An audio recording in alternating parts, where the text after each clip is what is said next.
विकासाय पापध्वान्तक्षयाय च श्रीमानाविरभूद्भूमौ रामानुजदिवाकरः श्रीमानाविरभूद्भूमौ रामानुजदिवाकरः।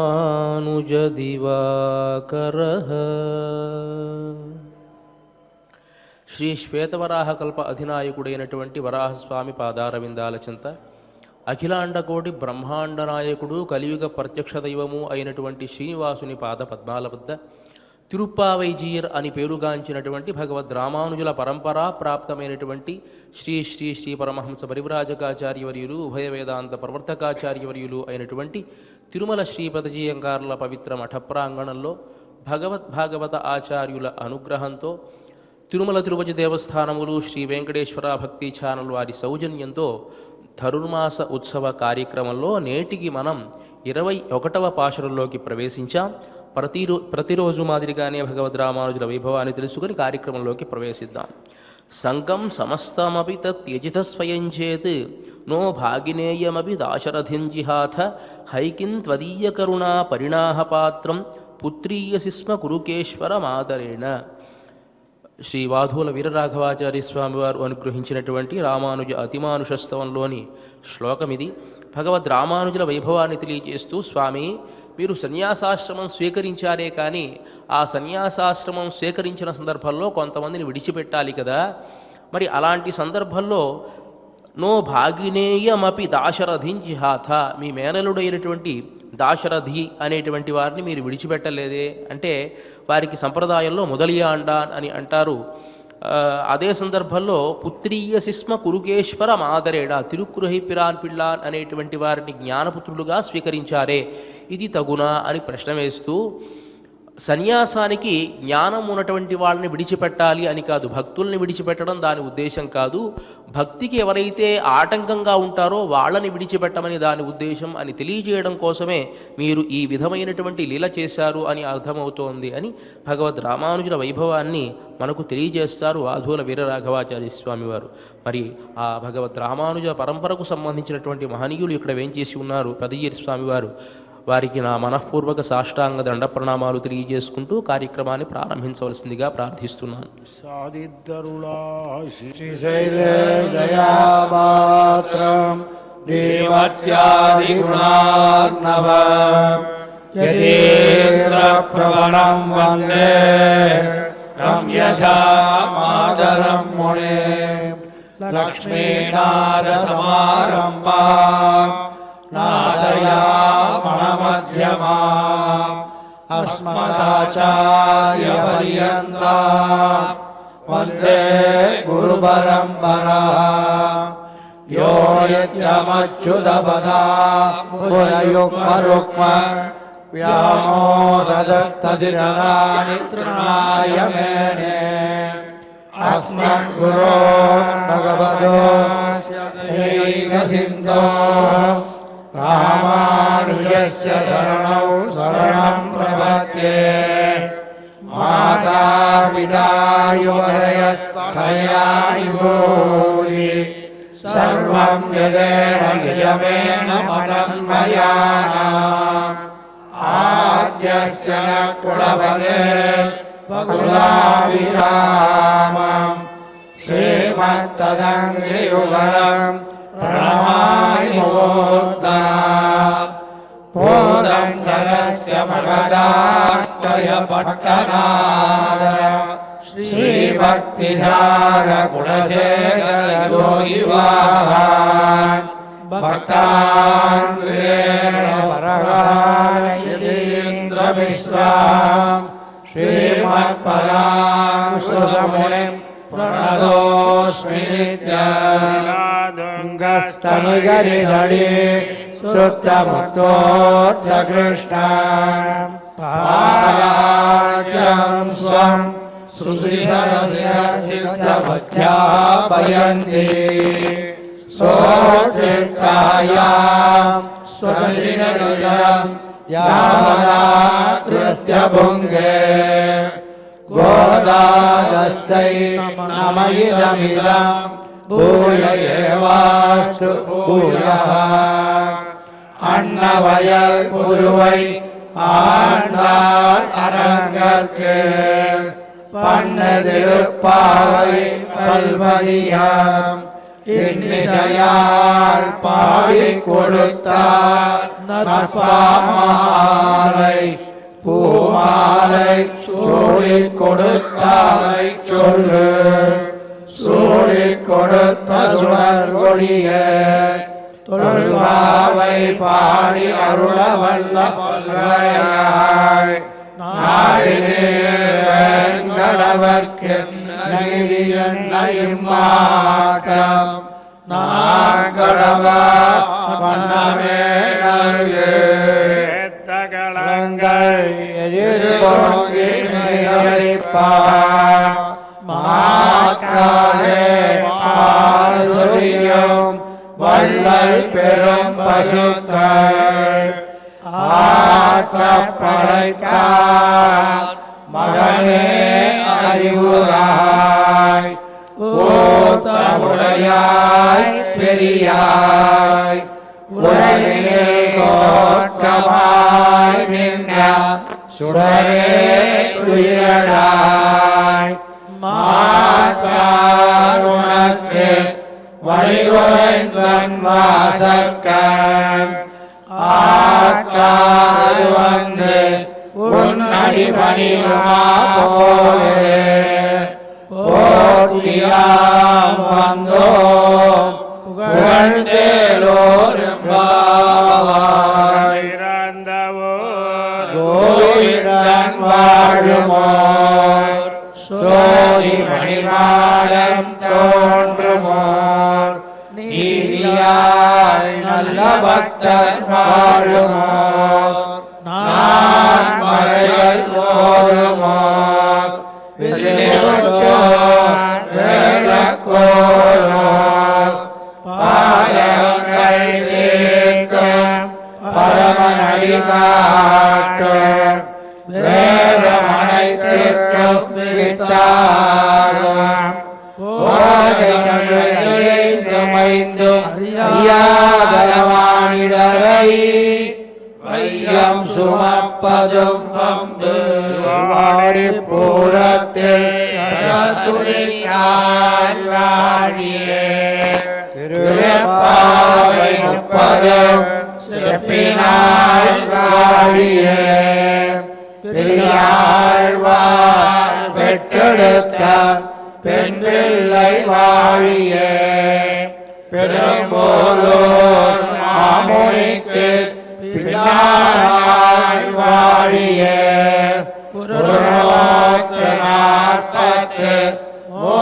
வைத்தாள் வாழியே உயரங்கத்தே உகந்தளித்தாள் வாழியே மறுவாரும் திருவள்ளி வளநாடு வாழியே வன்புரு வைநகரோரை மலர்பதங்கள் வாழியே.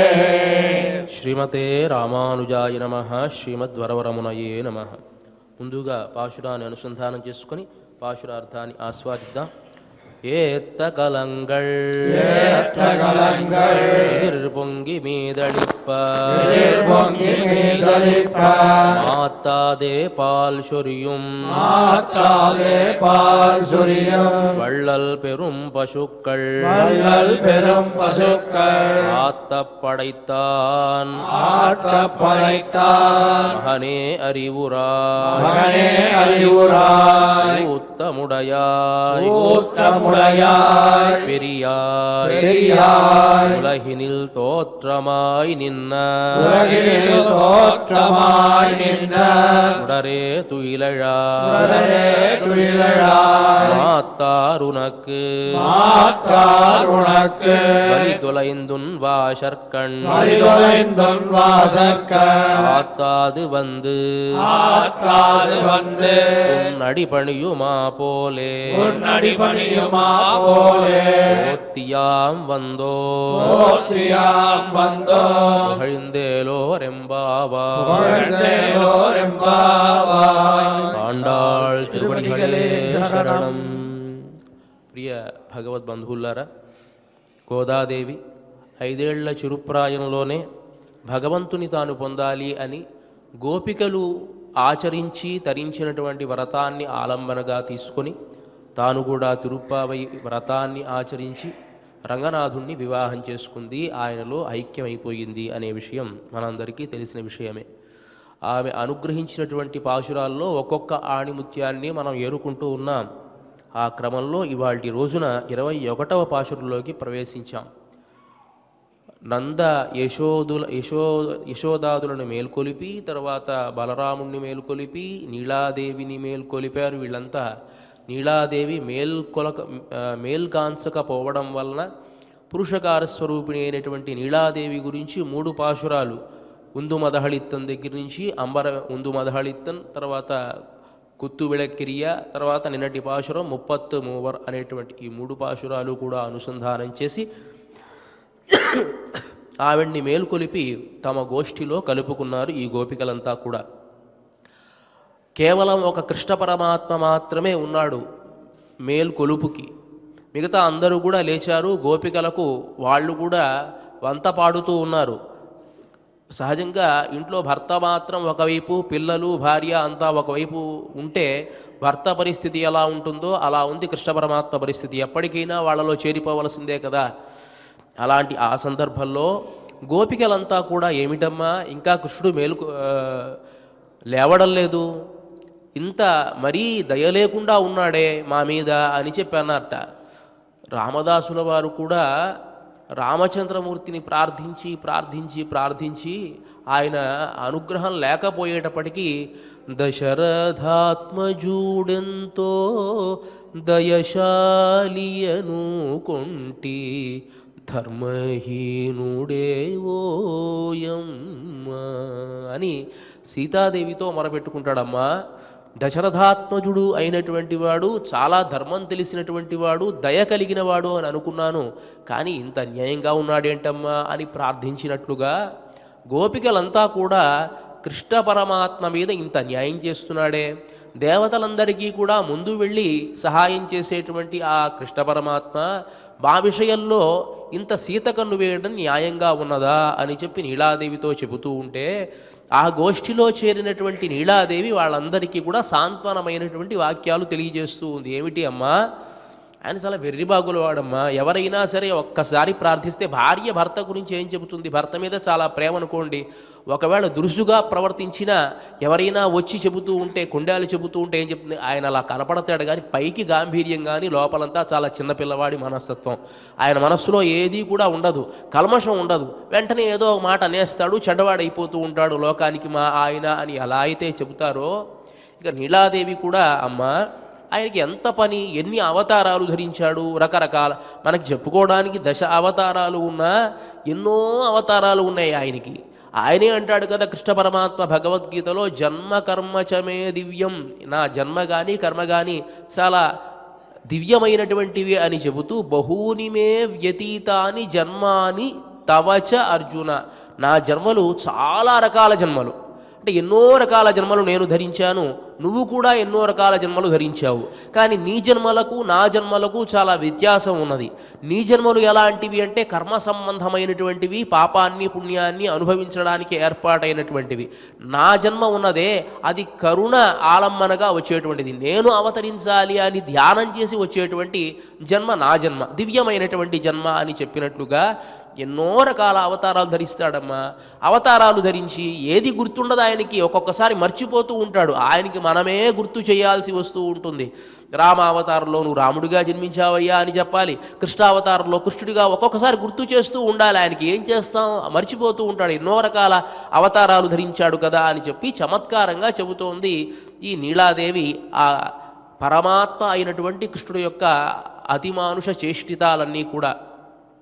మనిషిగా చరిద్దాం అని వస్తాడు, దేవతలాగా చాలా దివ్య పురుషుడిగా ఆయన భావిస్తాడు. నువ్వు దేవతవయ్యా అంటే నేను మనిషినయ్యా అంటాడు ఆ సందర్భంలో. ఇలా ఎన్నో రకాల సంఘటనలు మనకు ఆయా అవతారాల్లో దర్శనమిస్తూ ఉంటాయి.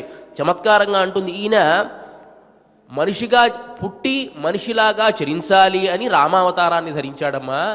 ఆ ధరించినటువంటి సందర్భంలో నన్ను కాస్త రావణాసురుడు అపహరించుకుని వెళ్ళిపోయాడు. రావణాసురుడు అపహరించుకుని వెళితే లంకా నగరానికి వచ్చి సరే రావణాసురుడిని సంహరించి నన్ను తీసుకుని వెళ్ళాలి. మధ్యలో సముద్రం అడ్డంగా ఉంది. సముద్రం అడ్డంగా ఉంది కాబట్టి సముద్రాన్ని లంఘించాలి అంటే చాలా కష్టం కాబట్టి దానికి ఒక వారధి నిర్మించాలి అని అనుకున్నారు. మొదట సముద్రుడు ఏదైనా దారిస్తాడేమో అని అనుకుని సముద్రుడిని ప్రార్థించాడు. ఒక 3 రోజులు ఉపవాస దీక్ష చేసి సముద్రుడు ఎంతసేపటికి ఈయన మొర ఆలకించకపోవడంతో కోపం వచ్చి లక్ష్మణస్వామిని పిలిచి ఒక్కసారి ధనుర్బాణాలు తీసుకురా, సముద్రాన్ని అంతా ఎండింపజేస్తాను అని అన్నాడు. ఇది ఒక అతిమానుష చేష్టితం. మనిషి అనేటువంటి వాడు సముద్రాన్ని ఎండగట్టగలడా? ఇది ఒక అతిమానుషమైనటువంటి ప్రక్రియ. సరే అది వదిలేసి సముద్రుడు వచ్చాడు.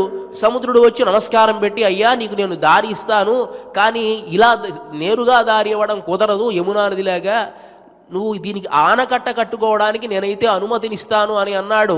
సరే సంతోషం, కానీ బాణాన్ని ఎక్కువ పెట్టాడు కదా, ఎక్కువ పెట్టిన బాణాన్ని ఎక్కడ ప్రయోగించమంటావు అని అన్నాడు. ఆయన అన్నాడు కదా, ఉత్తర దిక్కులో ఒక పెద్ద ద్వీపం ఉంది, ఆ ద్వీపంలో కొంతమంది రాక్షసులు నా సముద్ర జలాలన్నీ కలుషితం చేస్తూ ఇష్టం వచ్చినట్టుగా చరిస్తూ ఉన్నారు, వాళ్ళ మీదకి ప్రయోగించు అని అన్నాడు సముద్రుడు. వెంటనే ఈయన బాణప్రయోగం చేశాడు. అక్కడ ఉండేటువంటి ద్వీపం అంతా భగ్గున మండిపోయింది. ఇది ఒక అతిమానుషమైనటువంటి ప్రక్రియ. దీంట్లో విచిత్రం ఏమిటి అంటే దీని కొరతాళ్వారు కూడా ప్రస్తావన చేస్తారు. ఏమిటంటే త్వం దక్షిణస్య నివసన్ ఉదధే స్తటేపి దూరాంతరోత్తరపయోధి మహాంతరీపే దైత్యా నిజైకపారణయన్ కిమే తాం లంకాం స్థితోత్ర గృషే నగిలస్మ భస్మ. ఓ రామా, నీకే ఇది విచిత్రంగా అనిపించడల్లా? సముద్రం ఒడ్డున నువ్వు నుంచొని లంకా నగరానికి వెళ్ళడానికి నాకు దారి కావాలి అని చెప్పి సముద్రుణ్ణి ప్రార్థిస్తూ ఉన్నావా? ఆ సముద్రుడు నీకు దారి ఇవ్వకపోయేటప్పటికీ బాణం ఎక్కువ పెట్టావా?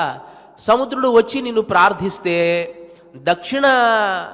దక్షిణపు ఒడ్డున ఉన్నటువంటి నీవు సముద్రుని యొక్క ఆ వాక్యాన్ని మన్నించి అతని శరణాగతిని మన్నించి ఆయన అన్నాడు కదా, ఉత్తరం వైపు ఒక ద్వీపం ఉంది, ఆ ద్వీపంలో ఉండేటువంటి రాక్షసులందరినీ సంహరించు అని అన్నాడు. కాబట్టి నీ కేవలం ఒకే ఒక బాణంతో ఆ ఉత్తరంలో ఉన్నటువంటి ద్వీపాన్ని అంతటినీ మంటగలిపావు అని అంటున్నావు కదా. నాకు ఇక్కడ ఒక అనుమానం ఉందయ్యా.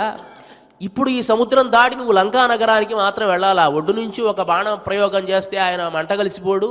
ఎంత విచిత్రంగా ఉంది అంటే ఒక్కొక్క సందర్భంలో వేషం వేసుకున్నా కూడాను ఆ వేషం మారిపోవడం అన్నమాట. ఒక రాజు బిచ్చగాడిలా వేషం వేసుకొస్తే ఎట్లా అయితే నటించలేడో అట్లా పరమాత్మ కూడా తాను ఒక్కొక్క సందర్భంలో ఆ వేషాన్ని వేసుకుని వచ్చినా దాని నిలబెట్టుకోలేడు. కొన్ని సందర్భాల్లో అతిమానుషమైనటువంటి కొన్ని ప్రక్రియలు చేస్తూ ఉంటాడు. సీతని రావణాసురుడు అపహరించాడు. రావణాసురుడు అపహరించుకుని వెళ్ళిపోయే సందర్భంలో జటాయువు దగ్గరికి వచ్చి జటాయువు సీతాదేవిని కాపాడాడు కాబట్టి జటాయువుకు అంత్యక్రియలు చేసి ఈయనకి ఉత్తమమైనటువంటి పరమపదాన్ని ఇస్తున్నాను అని సంకల్పం చేస్తాడు. పరమపదాన్ని ఇవ్వడానికి ఈయనెవరు? కేవలం దశరథ చక్రవర్తి అయిన రామచంద్ర ప్రభువే అయ్యేటట్లయితే పరమపదాన్ని ఇవ్వగలడా? ఆయన పరాత్పరుడైతేనే ఇవ్వగలడు, కానీ దశరథ చక్రవర్తి యొక్క కుమారుడైతే ఇవ్వగలడా? ఇవన్నీ కొన్ని నిలబెట్టుకోలేడు ఆయన. కొన్ని విచిత్రంగా చేష్టితాలు ఉంటాయమ్మా ఆయనకి. మనిషిలా చరిద్దాం అనుకుంటాడు, మనిషిలా ప్రవర్తించలేడు. కొన్ని సందర్భాల్లో దేవతలా ఉండాల్సిన వాడు మనిషిలా ప్రవర్తిస్తాడు. అదే సందర్భంలో యుద్ధమంతా జరిగింది. సీతాదేవిని కాస్త రామచంద్రమూర్తి అనుకున్నట్ట మనస్సులో, సీతాదేవి అపహరింపబడినప్పుడు ఎట్లా అయితే ఉన్నదో అట్లానే నేను చూడాలి అని తన మనస్సులో తాను అనుకున్నాడు సీతాదేవిని. కానీ ఏమైంది? విభీషణుడు వెళ్ళాడు, అమ్మ రామచంద్ర ప్రభువు జయించాడు లంకానగరాన్ని, నిన్ను సవినయంగా తీసుకుని రమ్మన్నాడు. చక్కగా స్నానం చేసి శుచి అయి అనేకమైనటువంటి ఆభరణాలన్నీ కూడా ధరించి నువ్వు బయలుదేరరా అన్నాడు. సీతాదేవి వద్దు, నేను ఇట్లానే వెళతాను, నాకు అవసరం లేదు స్నానం అని అంది. కానీ విభీషణుడు కొంచెం మారం చేశాడమ్మా, అలా కాదమ్మా, జయం మీదైంది, ఇంతకాలం నువ్వు మలినగా ఇంత కష్టపడి ఉన్నావు కదా, స్నానం చేసి వెళితే బాగుంటుంది, స్నానం చేసి చక్కగా అలంకరించుకొని జనక మహారాజు కుమార్తెవు నీకు ఆ మాత్రం గౌరవం నేను చేయకపోతే ఎట్లా అని చెప్పి ప్రార్థన చేస్తే విభీషణుడు యొక్క ఆ ప్రార్థనని మన్నించి తాను అంతా కూడా చక్కగా స్నానం చేసి ఆభరణాలన్నీ కూడా ధరించి పల్లకిలో వస్తే రామచంద్రమూర్తి ఆ పల్లకిలో ఉండేటువంటి సీతాదేవిని అందరి మధ్యలో నుంచి నడిచిరమ్మని చెప్పాడు. సహజంగా రాజకన్యకలు ఎప్పుడు కూడా అందరి ముందు నడవరండి, ఎవరికి కనపడరు. అసూర్యం పశ్య అంటారు. ఎప్పుడు కూడా రాజకన్యక అనేటువంటి ఆమె జనాల మధ్యలో నడవరు వాళ్ళు. అది ఒక రాజరికల్లో ఉండేటువంటి ఒక టీవీ అన్నమాట, ఒక మర్యాద. అలాంటిది రాక్షసులు వానరులు అందరి మధ్య పల్లకిని దించి సీతాదేవిని అక్కడి నుంచి నడిచి రమ్మని చెప్తే రామచంద్రమూర్తి సీతాదేవి తల దించుకొని, ఎప్పుడూ కూడా అలాంటి చర్య రామచంద్రమూర్తి దగ్గర నుంచి ఎదురు చూడలా. అలాంటి ఆమె నడుచుకొని ముందుకు వస్తే తాను తల దించుకొని కొన్ని మాటలు అన్నాడు. ఏమిటి అంటే, ప్రాప్త చారిత్ర సందేహ మమ ప్రతిముఖే స్థిత దీపోనేత్రాతురస్యేవ ప్రతికూలాసి మే దృఢం. ఓ సీతాదేవి, నువ్వు నీ ఇష్టం వచ్చినటువంటి చోటికి వెళ్ళవచ్చు, నీకెవరు కూడా అడ్డు చెప్పరు. నిన్ను జయించడం అని అంటావా, ఈ లంకా నగరాన్ని జయించడము అంటావా? ఎందుకు జయించానో చెబుతున్నాను విను. దశరథ చక్రవర్తి యొక్క కుమారుడైనటువంటి రామచంద్రమూర్తి యొక్క భార్యను ఒకడు అపహరించాడు అనేటువంటి లోక ప్రతీతి ఒక అపవాదు ఉంది. ఆ అపవాదు పోగొట్టుకోవడం కోసమే నేను యుద్ధాన్ని చేశాను, లంకా నగరాన్ని జయించాను, నిన్ను విడుదల చేస్తూ ఉన్నాను. ఇప్పుడు నువ్వు ఎక్కడికి వెళ్ళాలి అని అనుకుంటున్నావో అక్కడికి వెళ్ళవచ్చు, ఇబ్బంది ఏమీ లేదు. నిన్ను నేనైతే ఏలుకోలేను. ఎందువల్లంటావా, ఒక నేత్ర రోగి, ఎంత చమత్కారమైన మాట చూడండి. రామచంద్రమూర్తికి లోపల సీతాదేవిని తీసుకోవాలి, గ్రహించాలి అనే ఉంది, కానీ లోక అపవాదం అనేటువంటి దానికి భయపడి చెప్పేటువంటి మాట దీపోనేత్రాతురస్యేవ ప్రతికూలాసి మే దృఢం. నేత్రరోగం వచ్చినటువంటి వాడికి దీపాన్ని చూస్తే ఎట్లా అయితే తట్టుకోలేడో అట్లా నిన్ను చూస్తే నేను తట్టుకోలేకుండా ఉన్నాను. అంటే అర్థం ఏమిటి అంటే, నాకు ఒక రోగం ఉంది, ఈ లోకాన్ని జయించేంత శక్తి నాకు లేదు. నువ్వు దీపం లాంటి దానివే, నువ్వు పతివ్రతవే, నువ్వు శుద్ధ సాధ్వివే, కానీ నేత్రరోగం వచ్చింది నాకు కదా, అంటే ఈ లోకాన్ని గురించి భయపడుతూ ఉన్నాం కదా, కాబట్టి నేను ఏలుకోలేనమ్మా అని దాంట్లో నర్మగర్భంగా చెబుతూ, నీ ఇష్టం వచ్చినటువంటి చోటికి నువ్వు వెళ్ళవచ్చును, నీకు ఎలాంటి ఇబ్బంది లేదు. లక్ష్మణుడి దగ్గర ఉంటావా అంటే వాళ్ళ దగ్గర ఉన్నా పర్వాలా, భరతుడి దగ్గర ఉన్నా పర్వాలా, శత్రుఘ్నుడి దగ్గర ఉన్నా పర్వాలా, లేక ఈ విభీషణుడి దగ్గర ఉన్నా పర్వాలా, నీ ఇష్టం అమ్మా, ఎక్కడైనా నువ్వు ఉండడానికి ఎలాంటి ఇబ్బంది లేదు. సరే, ఇక్కడెక్కడా ఉండనుకుంటున్నావా, ఈ 10 దిక్కుల్లో ఎక్కడ ఉన్నా నీకేమి ఇబ్బంది లేదు, నిన్ను నేను స్వతంత్రంగా పంపించి వేస్తూ ఉన్నానన్నాడు.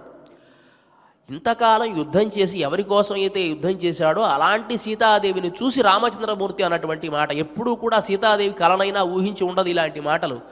సీతాదేవికి ఒక్కసారిగా ఏమీ దిక్కుతోచలా, వణికిపోతూ ఉంది. ఇలాంటి మాటలు ఎప్పుడూ రామచంద్రమూర్తి, ఇలాంటి పరుషమైనటువంటి వాక్యాలు ఎప్పుడూ వినలేదే. రామచంద్రమూర్తి ఇలా మాట్లాడేది, నా గురించా ఇలా మాట్లాడుతున్నాడు అని చెప్పి రామచంద్రమూర్తి ఆ సందర్భంలో తల దించుకునే ఉన్నాడండి.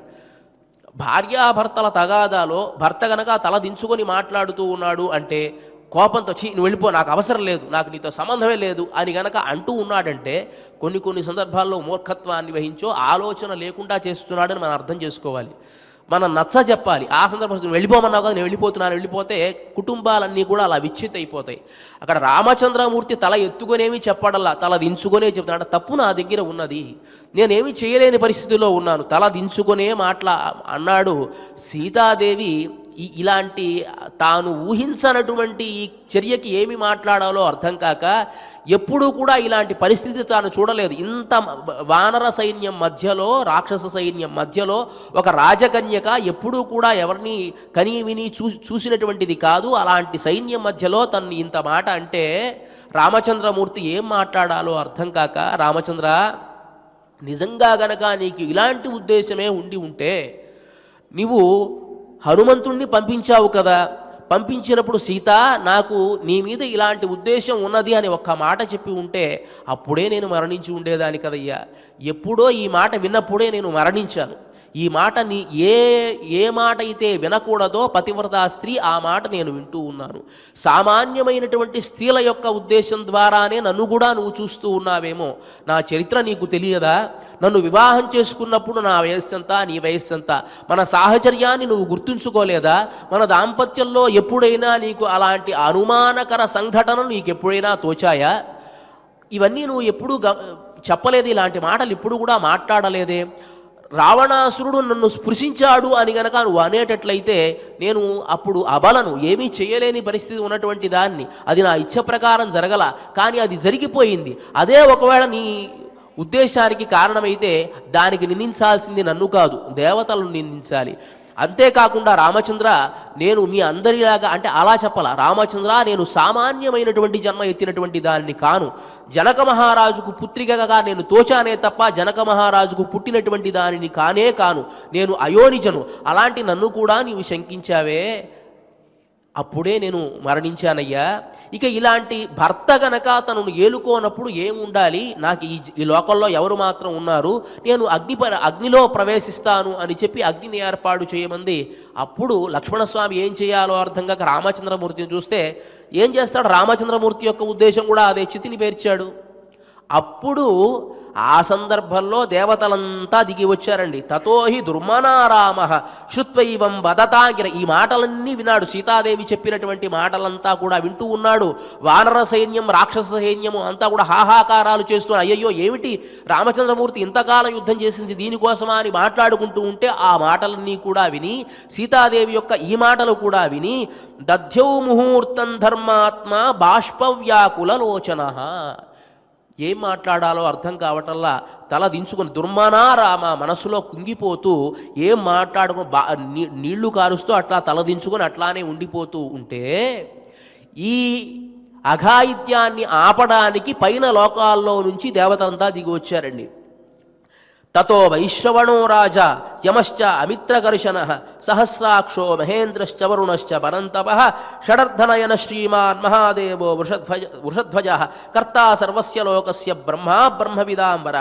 ఎవరు? కుబేరుడొచ్చాడు, తర్వాత పితృదేవతాగణంతో యముడొచ్చాడు, తర్వాత శివుడొచ్చాడు, ఇంద్రుడొచ్చాడు, బ్రహ్మ వచ్చాడు, వరుడు, ఇట్లా అందరూ వచ్చి ఎదురుగా నుంచొని అయ్యయ్యో ఏమిటయ్యా కర్త రామచంద్రమూర్తిని గురించి చెప్తున్నాడు. బ్రహ్మ చెబుతున్నాడు. వాళ్ళందరిలో మాట్లాడాలి అంటే పెద్దవాడెవడు? మాట్లాడేంత ధైర్యం ఎవరికి కూడా లేదు, బ్రహ్మకి ఉన్నది. కాబట్టి బ్రహ్మ కల్పించుకొని మాట్లాడుతూ ఉన్నాడు. కర్తా సర్వస్య లోకస్య శ్రేష్ఠో జ్ఞానవతాంబర ఉపేక్షసే కథం సీతాం పతంతీం హవ్యవాహని. ఏమయ్యా నువ్వు ఎలాంటి వాడివో తెలుసా? ఋతధామా వసుఃపూర్వం, నువ్వు వసువులలో ఒక గొప్ప వసువువి. ఋతధామ అనేటువంటి వసువి పూర్వం నువ్వు ప్రజాపతివి. త్రయాణాంత్వం హి లోకానాం ఆదికర్త స్వయం ప్రభు, నువ్వు ఈ లోకానికంతటికీ కర్త అయినటువంటి పరమాత్మవు. రుద్రాణం అష్టమో రుద్ర, రుద్రులలో 8వ రుద్రుడవు. సాధ్యానామపి పంచమ, సాధ్యులలో 5వ సాధ్యుడవు. అశ్వినవు చాపితే కర్ణవు చంద్రసూర్యవు చక్షిణి, నీకు 2 కర్ణాలు ఎవరో తెలుసా? అశ్వినీ దేవతలు, చంద్రసూర్యులే నీ నేత్రాలయ్యా. అంతే చాదవుచ లోకానాం దృశ్యసేత్వం పరంతప. ఓ రామచంద్ర, ఈ లోకాల అంతము ఆది అన్నీ కూడా తెలిసినటువంటి వాడివి, ఆ సమయంలో ఉండగలిగినటువంటి వాడివి నువ్వు ఒక్కడివేనయ్యా. ఉపేక్ష చేచ వైదేహి మానుష ప్రాకృతో యథ, ఏమిటయ్యా ఇది? సీతాదేవిని అగ్ని పరీక్ష చేయమని చెబుతూ ఉన్నావే, మానుషం సామాన్యమైనటువంటి మానవుడిలాగా ప్రవర్తిస్తున్నావేమిటి అని అంటాడు. అక్కడేమో సముద్రాన్ని లంఘించేటప్పుడేమో మనిషిగా ఉండాల్సినటువంటి రాముడు దేవతలా ప్రవర్తించాడు. ఎక్కడైతే దేవతలా తాను స్వయంభూగా ఉండాలో, సీతాదేవి మహాసాధ్వి అని ప్రకటించుకోవాలో అక్కడ మనిషిలా ప్రవర్తిస్తూ ఉన్నాడు. ఆ సందర్భంలో రామచంద్ర ఆత్మానం మానుషం మన్యే రామం దశరథాత్మజం, నేను మనిషిని అని అనుకుంటూ ఉన్నాను, దశరథ మహారాజు కుమారుణ్ణి అని అనుకుంటూ ఉన్నాను, నేనెవరో నాకు తెలియదయ్యా అని అంటే, అప్పుడు నువ్వు ఫలానా వాడివయ్యా, నువ్వు వరాహస్వామివి, నువ్వు ఈ అవతారాన్ని ధరించావు, ఈ అవతారాన్ని ధరించావని దేవతలంతా కూడా గుర్తు చేశారు. సరే, అగ్ని పరీక్ష అంతా అయిపోయింది అనుకోండి, అంటే అలా గుర్తు చేయాల్సినటువంటి పరిస్థితి ఆయనకి. అప్పుడప్పుడు కూడా కొన్ని సందర్భాల్లో ఆయనకి ప్రతిదీ కూడా గుర్తు చేస్తూ ఉండాలమ్మా. అలాంటి మతిమరుపు మాలోకమ్మ ఆయన్ని పట్టుకుని మీరు ఇట్లా అంటారే, అంతెందుకు కృష్ణావతారంలో చెప్పు. ఆయన బాల్యంలో ఉన్నప్పుడు వాళ్ళమ్మ రామకథ చెబుతూ ఉన్నది. రాముడు అనేటువంటి వాడు ఒక ఆయన ఉన్నాడు అంటే అన్నాడు. ఆయనకి లక్ష్మణుడు తమ్ముడుగా ఉన్నాడు అన్నాడు. ఆయన దశరథ కుమారుడు అన్నాడు. ఆయనకి సీతాదేవితో వివాహం అయింది అంటే అన్నాడు. నిద్రలో ఉన్నాడు, ఆయన కథ చెబుతూ ఉంది, రామాయణం కథ, యశోదాదేవి అన్నాడు. ఈ లోపల రావణాసురుడు వచ్చాడయ్యా, లంకానగర అధీశ్వరుడు రావణాసురుడు వచ్చాడయ్యా, అరణ్యంలో ఉన్నటువంటి సీతాదేవిని ఎత్తుకెళ్ళాడయ్యా అనగానే వెంటనే నిద్రలో ఉన్నటువంటి ఆ కృష్ణ పరమాత్మ కాస్త పలవరిస్తూ ఉన్నట్ట, ఏమయ్యా లక్ష్మణ, తొందరగా ధనస్సు తీసుకురా, ఏ విధంగా అయినా సరే ఈ రావణాసురుణ్ణి సంహరిద్దాము అని. కాబట్టి ఎప్పుడు ఎలా ఉంటాడో తెలియని వెర్రిబాగులవాడమ్మా ఆయన. ఇప్పుడు కూడా ఒకవేళ క్షీరసాగరంలో ఉన్నాను అని అనుకుంటూ ఉన్నాడేమో.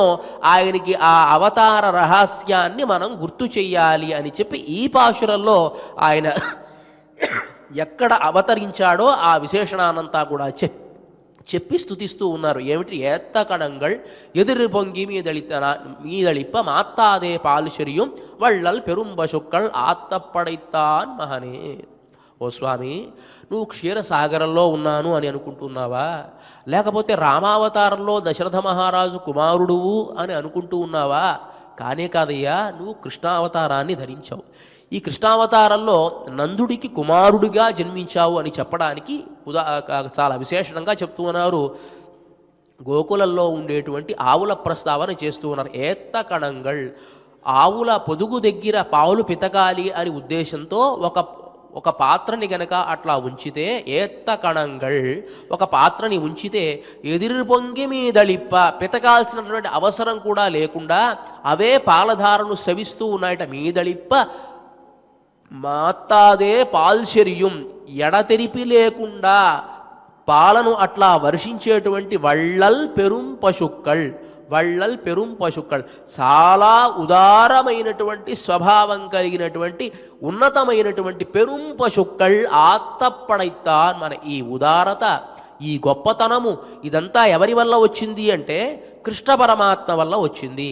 ఆయన కరస్పర్శ వల్ల పెరిగినటువంటి గోవులు కాబట్టి ఇప్పుడు పిల్లవాడు ఒక ఇంటిలో పుట్టినా ఇంకో చోట పెరిగినప్పుడు కొన్ని సందర్భాల్లో పెంపకం వల్ల కొన్ని లక్షణాలు వస్తాయి. ఒక ఇంట్లో పుట్టినవాడైనప్పటికీ కూడాను పుట్టుక ద్వారా కొన్ని లక్షణాలు వస్తాయి, పెంపకం ద్వారా కొన్ని లక్షణాలు వస్తాయి కదా. ఈ ఆవులు పెంపకం ద్వారా వచ్చినటువంటి లక్షణం ఏమిటి అంటే పరమాత్మకు ఉండేటువంటి ఉదారత, పరమాత్మకు ఉండేటువంటి గొప్పతనము ఉన్నట్టు. ఏమిటి అంటే ఉదారత, అడగకుండానే సహాయం చేయడం. కృష్ణ పరమాత్మ భగవద్గీతలో అర్జునుడు నేను యుద్ధం చేయను అని కూర్చుంటే భగవద్గీతను మొత్తం ఉపదేశించాడు. కొన్ని ప్రశ్నలకి అర్జునుడు అడగకుండానే సమాధానం, అర్జున నీ మీద నాకు చాలా ఇష్టమయ్యా, నిన్ను అట్లా వదిలివేయడం నాకు ఇష్టం లేదు, ఇంకా నేను చెబుతున్నాను విను అని చెప్పి అడగని ప్రశ్నలకు కూడా సమాధానాలు చెప్పి ఆయనకి ఈ భగవద్గీత శాస్త్రాన్ని ఉపదేశించేటువంటి ఉదారత కలిగినటువంటి వాడు. కాబట్టి అలాంటి ఉదారత కలిగినటువంటి గోవులమ్మ ఇవన్నీ కూడా వళ్ళల్ పెరుం పశుక్కళ్ ఆత్తప్పడైత్తాన్ మహనే. వీటన్నిటినీ కూడా కొన్ని గుంపులుగా కొన్ని సమూహాలుగా కలిగినటువంటి వాడి కుమారుడా అని ప్రస్తుతం చేశారు. అంటే నందగోపుని కుమారుడా అని చెప్పకుండా ఇలా అసంఖ్యాకమైనటువంటి గోసమృద్ధి కలిగినటువంటి వారి కుమారుడా. ఆ గోసంపద ఎలాంటిది అంటే సంఖ్యాతుం నైవ శక్యంతే గుణాః దోషాశ్చ శార్ంగిణః అని మనకు శాస్త్రం చెబుతుంది. పరమాత్మ యొక్క గుణాలు కానీ దోషాలు కానీ లెక్క వేయడం ఎవరి వల్ల కాదట. సరే, గుణాలైతే లెక్క వేయడం కష్టం అని అనుకోవచ్చు, దోషాలు అంటే అది లేదు కాబట్టి లెక్క వేయలేం. గుణాలేమో ఎక్కువగా ఉన్నాయి కాబట్టి లెక్క వేయలేము, దోషాలు అసలు లేవు కాబట్టి లెక్క వేయలేము అని చమత్కారంగా మనకి పురాణం తెలియజేస్తుంది. అలా ఈ గోవులు కూడా ఎన్ని ఉన్నాయో తెలియనటువంటి నందగోపుని కుమారుడా. ఇక్కడ నందగోపుని కుమారుడు అలాంటి ఐశ్వర్యం కలిగినటువంటి వాని కుమారుడా అని అంటే ఇది సామాన్యమైనటువంటి విశేషణం. గోకులంలో ఎవరైతే ఉన్నారో అందరికీ ఐశ్వర్యం ఉందటండి. అంటే కృష్ణుడికి ఎంతైతే ఐశ్వర్యం ఉందో, కృష్ణుడికి ఎన్నైతే ఆవులు ఉన్నాయో అన్నీ కూడా ఆ గోకులంలో ఉన్నటువంటి ప్రతి వాళ్ళకి ఉండడం ఈ సామాన్యమైనటువంటి విశేషణం. కాబట్టి ఆయనకు అర్థం కాల. ఇప్పుడు ఒక లక్షణం, ఒకరికి ఎవరికైనా మనం ఉత్తరం రాసామనుకోండి, ఉత్తరానికి ఒక అడ్రస్ అనేది ఉంటుంది. పలానా పాపారావు గారు అని అంటాం. పాపారావు గారు అని మనం పోస్ట్ బాక్స్లో వేసాం అనుకోండి, లోకల్లో ఎంతమంది పాపారావు గారు ఉన్నారో మనకి తెలియదు. ఈ పాపారావు గారు పలానా తిరుపతి అని అన్నాం అనుకోండి, పాపారావు గారు తిరుపతిలో ఎంతమంది పాపారావు గారు తెలియదు. ఈ తిరుపతిలో కూడా ఫలానా భవానీనగరో లేకపోతే ఏదో ఒకటి, భవానీనగర్లో కూడా ఒక 10 మంది ఉన్నారేమో పాపార్లాగా మనకు తెలియదు. కాబట్టి దానికి ఒక హౌస్ నెంబర్, తర్వాత ఒక గుర్తు మనం సూచిస్తామా లేదా, దాన్ని లక్షణము అని అంటుంది వేదాంత పరిభాష. అతివ్యాప్తి, అవ్యాప్తి, అసంభవము అనేటువంటి 3 దోషాలు లేకుండా ఒక వాక్యాన్ని మనం చెప్పాలి. ఆవు ఎలా ఉన్నది అని అడిగారు అనుకోండి ఎవరైనా, 4 కాళ్ళు ఉన్నది ఆవు అని మనం సమాధానం చెబితే, 4 కాళ్ళు ఆవుకి ఉంటుంది, గేదెకి ఉంటుంది, కుక్కకి ఉంటుంది, సింహానికి ఉంటుంది, దేనికైనా ఉంటుంది. కాబట్టి 4 కాళ్ళు. కాబట్టి 4 కాళ్ళు ఉన్నది అంటే అతివ్యాప్తి దోషం. ఈ లక్షణం అన్ని చోట్ల ఉంటే దీన్ని అతివ్యాప్తి అని అంటాం. అవ్యాప్తి అంటే చెప్పినటువంటి లక్షణమే లేకపోవడం. అవ్యాప్తి అంటే ఆవు ఎలా ఉంటుంది అంటే 2 కాళ్లతో నడుస్తుంది అని అన్నాం అనుకో, అవ్యాప్తి, దానికి ఆ లక్షణమే ఉండదన్నమాట. దీన్ని అవ్యాప్తి దోషం అని అంటాం. అసంభవం అంటే అసలు దేనికి కూడా ఆ లక్షణం సరిపోదు, ఏ రకంగా చూసుకోవాలన్నా. అసంభవం, ఆకాశంలో తిరుగుతూ ఉంటుంది అన్నాం అనుకోండి, అది అసంభవం. ఆవు ఆకాశంలో తిరుగుతుందా? కాబట్టి ఆవంటే దానికి ఏ రకమైన లక్షణం మనం చెప్పాలి అంటే, ఆవుకి 4 కాళ్ళు ఉంటుంది, గంగడోలు ఉంటుంది అని దానికి చెప్పాలి. గంగడోలు ఏ జంతువుకి కూడా ఉండదు. గంగడోలు అనే శాస్త్రత్వం అని అంటారు మామూలుగా. ఈ గంగడోలు కలిగి 4 కాళ్ళు కలిగి ఉండేటువంటిది ఆవు. నల్లగా చెప్పినా నల్లని ఆవులు ఉన్నాయి, తెల్లని ఆవులు ఉన్నాయి, గోధుమ ఆవులు ఉన్నాయి, 2 కొమ్ములు ఉన్నాయి అనుకోండి, లేడికి 2 కొమ్ములు. కాబట్టి చెప్పేటప్పుడు ఎలా చెప్పాలి లక్షణాన్ని, మనం దృఢంగా వెళ్ళేట్టుగా చెప్పాలి లక్షణాన్ని. 4 కాళ్ళు ఉండి అదే సందర్భంలో గంగడోలు కలిగినది ఆవు అంటే లక్షణం కదా. అట్లానే ఇక్కడ ఆత్తప్పడైతాన్ మహనే అరివురా అంటే ఇంత ఐశ్వర్యం కలిగినటువంటి వాడు కుమారుడా మేల్కో అని అన్నారు. ఆ లక్షణం సరిపోదు. ఇప్పుడు నీలాదేవి చెప్పింది ఆ లక్షణం ఏం సరిపోతుందమ్మా, పరమాత్మకు మాత్రమే అద్వితీయంగా ఉండేటువంటి లక్షణాలు మీరు చెప్పి లేపండి అని అంది. అప్పుడు చెప్తున్నారు, ఉత్తముడయాయ్, ఎవరైనా సరే నమ్మిన వాళ్ళని కాపాడడంలో చాలా శ్రద్ధ కలిగినటువంటి వాడివయ్యా నువ్వు. ఈ లక్షణం ఎవరి దగ్గర ఉండదు. నమ్మిన వాళ్ళని ఎలాంటి వాడైనా సరే కాపాడటం అనేటువంటి లక్షణం కేవలం పరమాత్మకు మాత్రమే ఉంటుంది, ఇంకెవరి దగ్గర ఉండదండి. కాపాడుతాం అని చెప్పినా దాన్ని నిలబెట్టుకోలేనటువంటి వాళ్ళు దేవతలు ఎందరో ఉన్నారు, చాలా దృష్టాంతాలు కూడా ఉన్నాయి అలాంటివి.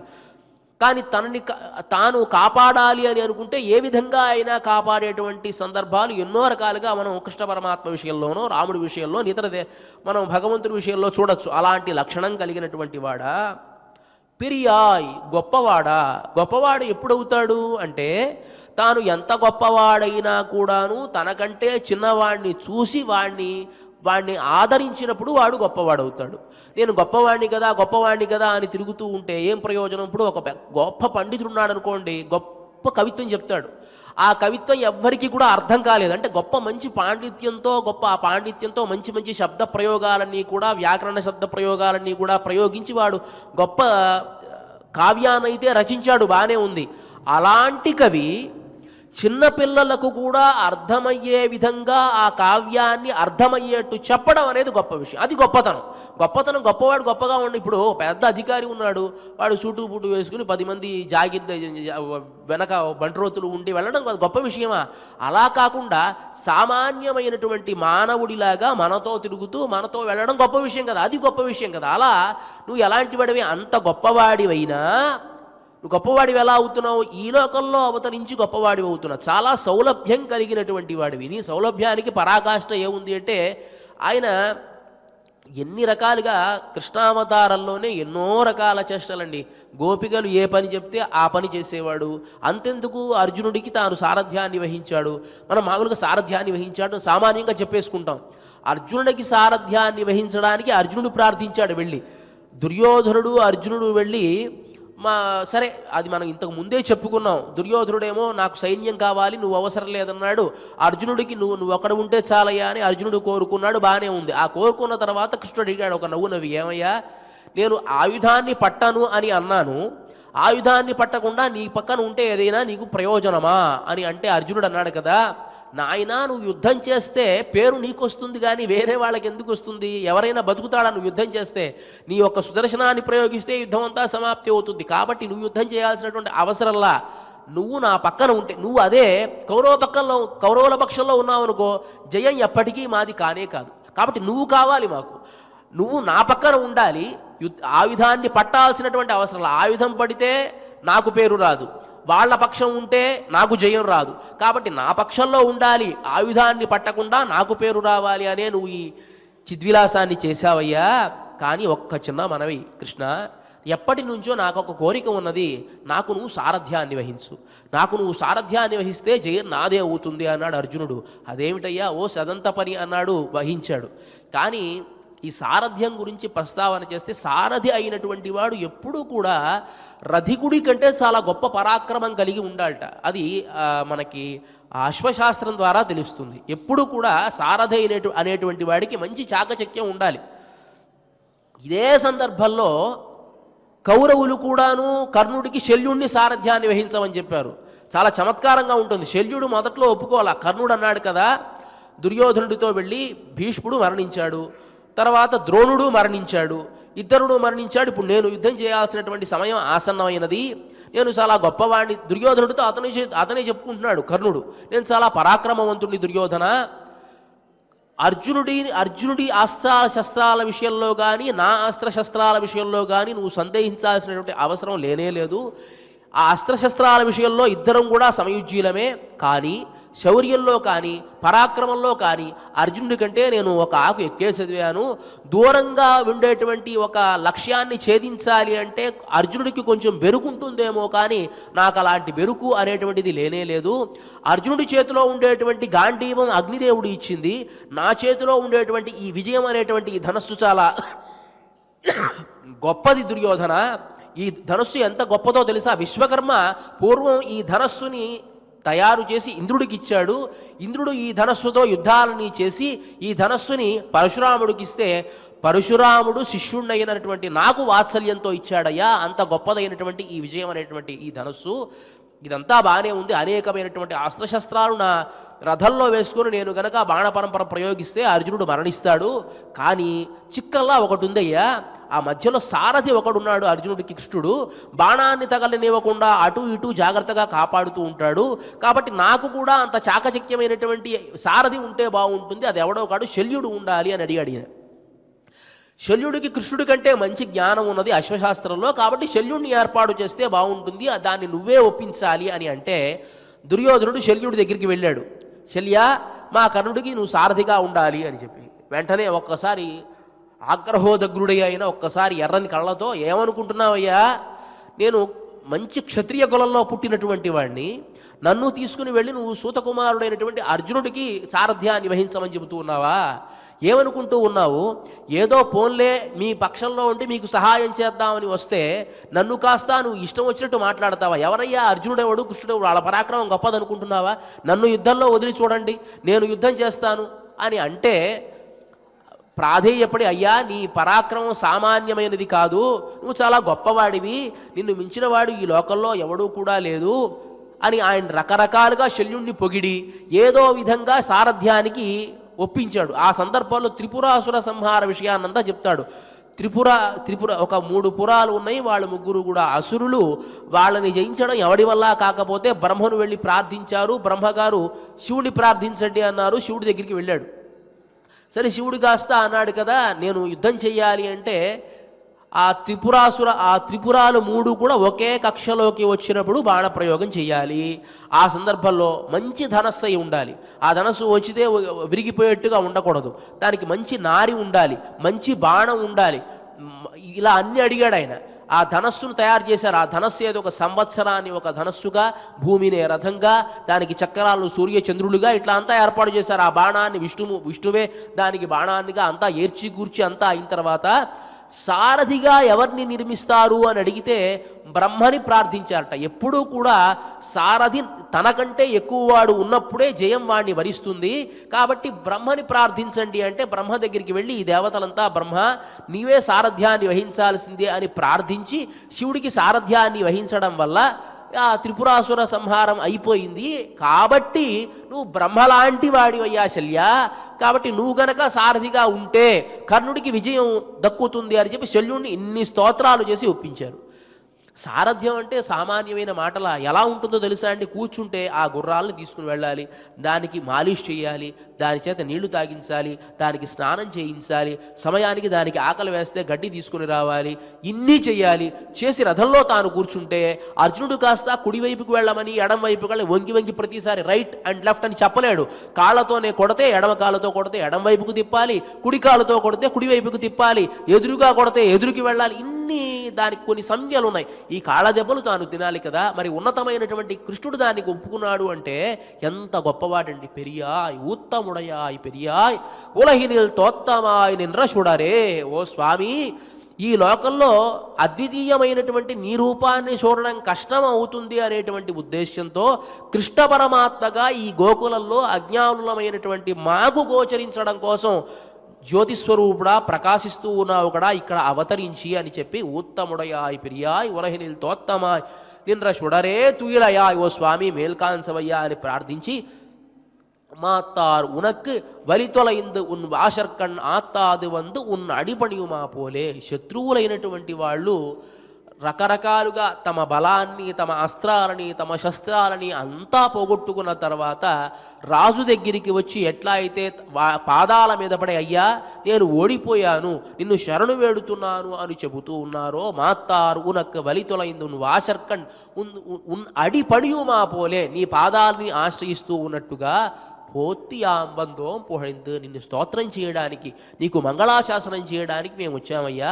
కనికరించి లేచి మేల్కొని మాకు కావలసినటువంటి అభీష్టాన్ని నెరవేర్చవయ్యా అని చెప్పి ఈ గోపికలంతా కూడా ఆ కృష్ణ పరమాత్మను ప్రార్థించారు. మరి కృష్ణ పరమాత్మ లేచాడా లేదా అనేటువంటి విషయాన్ని మనం రేపటి పాసురంలో తెలుసుకుందాం. ఇవాటి ఈ కార్యక్రమంలో చిట్ట చివరి అంశమైనటువంటిది ఆండాళ్ అనుగ్రహంతో శ్రీమతి తెలిగిచెర్ల కందాడై సీతమ్మ గారు తెలిగించినటువంటి తిరుప్పావై, దానిలోని ఏత్తగణంగల్ అనేటువంటి ఈ పాశురానికి పరమపురుష గోవిందా మాధు అనేటువంటి ఈ గేయాన్ని తిరుమల తిరుపతి దేవస్థాన ఆస్థాన విద్వాంసులు శ్రీ గరిమెళ్ల బాలకృష్ణ ప్రసాద్ గారు స్వరపరచడం జరిగింది. ఈ గేయాన్ని తీర్చిదే ఎస్వి సంగీత నృత్య కళాశాల అధ్యాపకురాలు శ్రీమతి బి చినమదేవి గారు ఆలాపన చేస్తారు. ఈ కార్యక్రమాన్ని మనం నాద నీరాజన మంటపం నుంచి ప్రత్యక్ష కార్యక్రమం ద్వారా వీక్షించవచ్చు. ఇక ఇవాళ ఈ కార్యక్రమాన్ని క్షమాప్రార్థన నుంచి మంగళం వరకు మనమంతా కలిసి పారాయణ చేసి ముగిద్దాం. అథ క్షమా ప్రార్థన.